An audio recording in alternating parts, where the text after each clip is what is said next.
Look, if you're building for the Apple ecosystem, how you ask for a user's data is honestly just as crucial as what you actually do with it. So let's jump right in. Let's start with pretty much the most terrifying reality for any iOS developer. Picture this.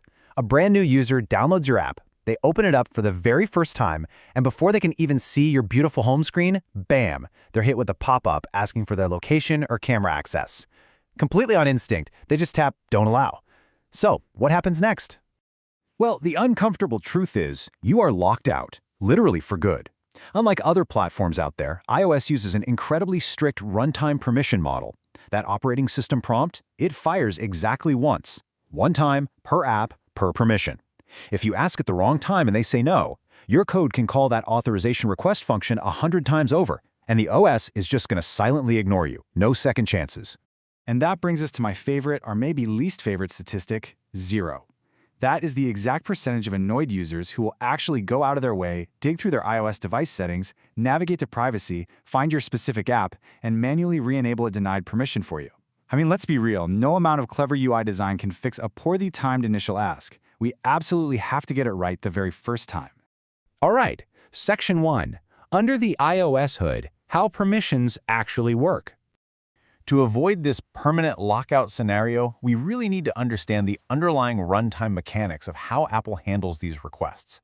It's not just a simple yes or no. The iOS system actually tracks 4 very specific states for every permission, and you must verify this exact status before you even think about requesting access. We've got not determined, which just means the prompt is ready to fire. We have authorized and denied, which are pretty straightforward. But then we have restricted. This one is almost universally ignored by developers, and we'll talk about why that is a massive mistake in just a minute. Always check this status first. Firing a request when the state is already denied is a silent failure that will just completely scramble your app's logic. Beyond those runtime states, devs constantly mix up the underlying configuration files. On one side, you've got your entitlements. Think of these as compile time capabilities, like Health Kit or push notifications, that Apple explicitly approves. On the flip side, we have Info.plist keys. These contain the actual usage description strings that the user reads in the pop-up. And here is a huge tip. Missing an Info.plist usage string won't always give you a compile error in Xcode. Instead, it's going to cause your app to silently and instantly crash, just totally explode at runtime, the exact second a user triggers that feature. Not a great user experience. Oh, and you absolutely cannot miss the iOS 17 privacy manifest requirement. This has been quietly catching developers way off guard since May 2024. If you use what Apple calls required reason APIs, and heads up, this includes incredibly common tools like NSUserDefines, you have to include a privacy info file declaring exactly why you're using it. But what makes this really tricky is that every single third-party SDK you embed, like your analytics or ad networks, must also have its own privacy manifest. If you or even one of your SDKs miss this, Apple will automatically reject your App Store submission. No questions asked. Moving on to Section 2, the prompt-free shortcuts, bypassing the system prompt entirely. Now, what's really fascinating here is that Apple actually gives us modern tools to access necessary features without ever triggering a risky permission prompt in the first place. I mean, why risk a denial when you can just bypass the prompt entirely? Take photos, for example. The old way was to ask for full photo library access, which naturally makes users super suspicious. But if you just need them to pick a photo for a profile pic, use PHPickerViewController. It runs in a completely sandbox system process, requires absolutely zero permissions, your app never touches the library directly, and you only get the one specific photo the user tapped. It is totally prompt-free and future-proofs your app. A real win-win. What about push notifications? While provisional authorization is an absolute game changer here, instead of bombarding people with a notification prompt the second they open the app, provisional authorization lets you deliver notifications quietly right to their notification center. No annoying banners, no lock screen alerts. It basically lets you prove the value of your alerts in the background.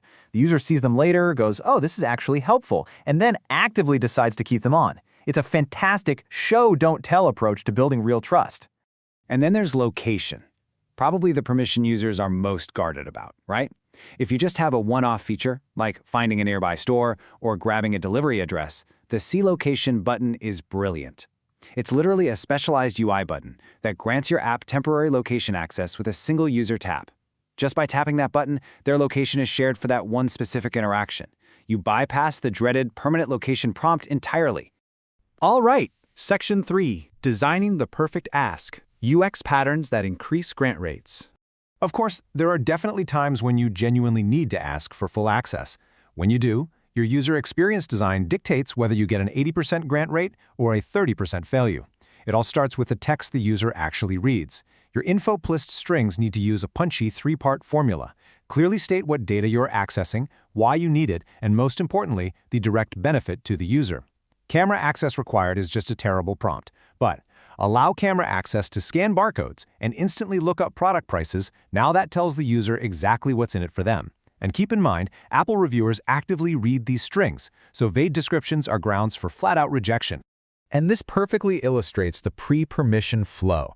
The golden rule here is never surprise a user. Wait for a contextual trigger point, like them actively tapping a Take Photo button. Then, step 2, explain the value on your own branded screen. Make sure this screen has a polite Not Now exit so they don't feel trapped. Only when they tap Continue on your custom screen do you fire the actual system prompt. Because think about it, users who tap Continue on your screen have already mentally set yes, which makes the scary OS prompt feel like a simple confirmation rather than an interrogation. Section 4. Handling denials and restrictions. Failing gracefully. Listen, even with perfect timing and a flawless design, some users are still going to say no. When that happens, you need to ensure your app fails gracefully rather than leaving them in a completely broken state staring at a blank screen. And this brings us right back to that often ignored state from earlier, the .restricted state. You have to aggressively target this status. If it's restricted, it means there's a device-level block like screen time or mobile device management for enterprise or student devices. Telling a user to go to settings to turn it on when they physically cannot change a parental control is not just useless, it's deeply frustrating. You need a dedicated UI path that simply and honestly says, hey, this feature isn't available on this device. Section 5. The Permission First Checklist. Final steps before submission. So let's pull this all together into a foolproof checklist to optimize your App Store rating and keep your users' trust in your product. Honestly, getting permissions right requires discipline across your entire code base. From ditching those outdated full library photo requests in favor of PHPickerViewController to explicitly handling system restrictions and privacy manifests. Treating permission grants as a hard-earned privilege is the key to maintaining user trust. Before you hit submit, verify that you're checking statuses before requesting, your privacy info file is in place, you're A/B testing those custom pre-permission screens, and you've built graceful fallbacks so your app remains usable even when someone guards their privacy. I'm going to leave you with one final thought today. Getting a user to actually download your app is incredibly hard in the first place, so why push them away in the first 5 seconds? If your app asks for permissions the exact second it opens, how many users are you permanently locking out before they even get a chance to experience your product? Take a hard look at your onboarding flow today and make sure you aren't making the biggest mistake in iOS development. Thanks for joining this explainer, and happy building.